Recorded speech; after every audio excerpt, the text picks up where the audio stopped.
नमस्कार, स्वागत है आपका न्यूज 24 में। आपके साथ मैं हूं अभिलाषा पाठक। शुरुआत करेंगे इस वक्त की सबसे बड़ी खबर के साथ। एनआईए अब ड्रग्स से जुड़े मामलों की भी जांच कर सकती है। सरकार ने एनआईए को ड्रग्स से जुड़े मामलों की जांच की इजाजत दे दी है। दरअसल एनआईए मूल रूप से आतंकवाद से जुड़े मामलों की जांच के लिए बनाई गई थी, लेकिन एजेंसी अब तक मानव तस्करी, जाली नोट और साइबर टेररिज्म जैसे मामलों की जांच करती रही है। लेकिन अब नारकोटिक्स से जुड़े मामलों की भी जांच एनआईए कर सकती है। सरकार ने एक अधिसूचना जारी करके ड्रग्स से जुड़े केस में एनआईए से भी जांच कराने की इजाजत दे दी है। अब एनआईए में इंस्पेक्टर या उससे ऊपर रैंक के अधिकारियों को narcotics, drugs and psychotropic substances act 1985 के अधीन अपराधों की जांच के लिए किसी पुलिस स्टेशन के ऑफिसर इंचार्ज की शक्तियां दे दी गई हैं। इस बारे में मंगलवार को आधिकारिक अधिसूचना जारी कर दी गई है। एनडीपीएस एक्ट की धारा 53 की उपधारा 1 के तहत निहित शक्तियों का इस्तेमाल करते हुए और राज्य सरकारों से राय मशविरे के बाद केंद्र सरकार ने ये अहम कदम उठाया है।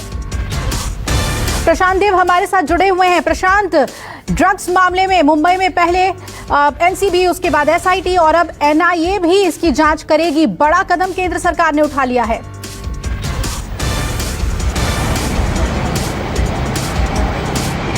देखिए, केंद्र सरकार ने एक तरीके से एम्पावर्ड कर दिया है नेशनल इन्वेस्टिगेशन एजेंसी को कि ड्रग के केसेस में भी वो जांच पड़ताल कर सकते हैं जहां भी जरूरत पड़ेगी।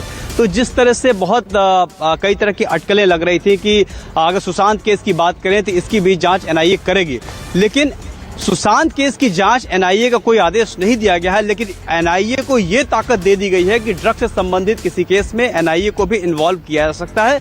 एनआईए भी डायरेक्ट इन्वेस्टिगेशन कर सकती है। इस तरह की ताकत राष्ट्रीय जांच एजेंसी को दे दी गई है, जो अब तक आतंकवाद से जुड़े मुद्दों पर जांच पड़ताल करती है। दरअसल में नार्को टेररिज्म भी एक बहुत बड़ा विषय है जिस पर कि एनआईए इन्वेस्टिगेट करती है, एक्शन करती है। इसमें उसको लोकल पुलिस का सहारा लेना पड़ता था, अब वो डायरेक्ट करती है। लेकिन इसके अलावा कोई अलग से कोई ऐसा बहुत बड़ा ड्रग का कार्टेल हो, ड्रग का रैकेट हो, ड्रग के स्मगलिंग का कोई ऐसा नेटवर्क हो जिसमें कि एक राष्ट्रीय एजेंसी पावर के साथ इन्वेस्टिगेशन कर सकती है, तो उसमें भी एनआईए को ये केस दिया जा सकता है।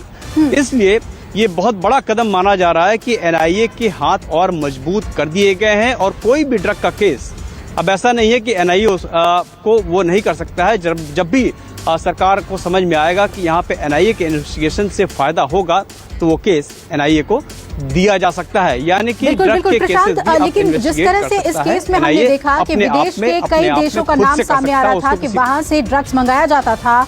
सुशांत केस में ड्रग्स एंगल की अगर हम बात करें तो उसके बाद ये माना गया कि एसआईटी की जरूरत है। यानी कि कहीं ना कहीं ये जो नेक्सस विदेशों से जो जुड़ा हुआ है उसे लेकर अब एनआईए की जरूरत महसूस की सरकार ने, तभी राज्यों ने भी हामी भरी और ये फैसला लिया गया है।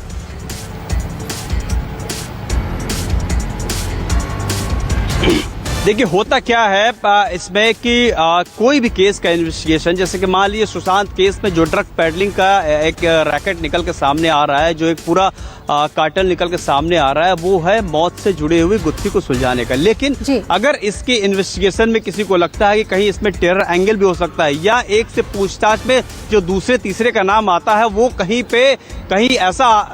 ऐसी जगह पहुंच जाए जिसमें कि टेरर मॉड्यूल हो, टेरर एंगल हो, तो उसमें फट से फिर एनआईए डायरेक्ट इन्वॉल्व हो जाएगी। ये है इसका असली मकसद। यानी कि जो ये इस तरह की इन्वेस्टिगेशन ऐसी होती है, बहुत लंबा, बहुत जाल फैला होता है इसमें स्मगलरों का, तो इसीलिए इसमें मल्टी एजेंसी इन्वेस्टिगेशन की रिक्वायरमेंट हो जाती है। तो ऐसे इसीलिए हाथ मजबूत हैं एनआईए के। अब एनआईए को किसी दूसरी एजेंसी पे मजबूर नहीं रहना पड़ेगा। अगर जिस तरीके से कि प्रवर्तन निदेशालय ने ड्रग का एक चैट पकड़ा तो उसने तमाम एजेंसियों को इसमें चिट्ठी लिख दी थी। बिल्कुल प्रशांत, सिलसिलेवार ढंग से आपने समझाया किस तरह से शक्ति बढ़ा दी गई है एनआईए की। बहुत बहुत शुक्रिया आपका पूरी जानकारी देने के लिए। नमस्कार, मैं हूं मानक गुप्ता।